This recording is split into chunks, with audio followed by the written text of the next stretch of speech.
2021, année de professionnalisation des championnats des sports de mer au Bénin.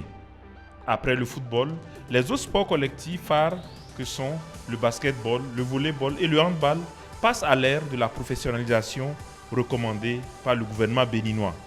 Désormais, les clubs qui animent l'élite de ces différentes disciplines doivent répondre aux exigences du cahier des charges avec, entre autres, la constitution des sociétés sportives.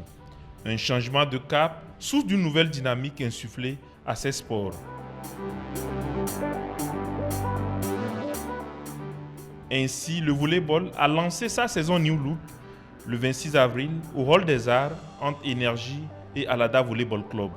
Une compétition qui va sacrer 4 mois plus tard Finance Volleyball Club chez les hommes et Étoile Filante chez les dames.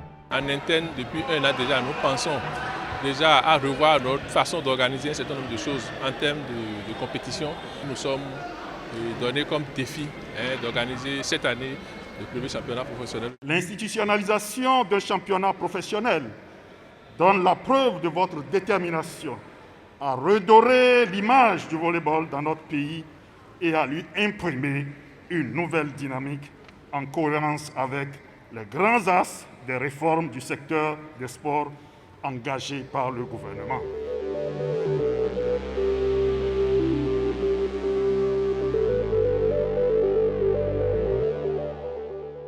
Avant le volley, c'est la balle au panier qui donne le top de l'aile des championnats professionnels. Le 20 mars, la compétition est ouverte à 11 clubs chez les hommes et seulement 2 chez les dames. Au sprint final, la SPAC est la plus forte. Elle s'adjuge le titre tant chez les hommes que chez les dames. À noter l'organisation d'un championnat de 3 contre 3. Le sport se professionnalise au Bénin. Vous avez vu le championnat professionnel de cette année, ça a relevé suffisamment le niveau du basketball béninois.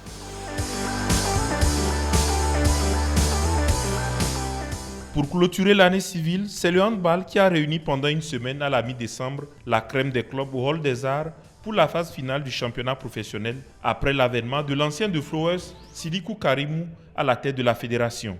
À l'arrivée, Flowers confirme sa suprématie sur le handball national en réalisant le doublé hommes et dames face au même adversaire, l'ASPAC.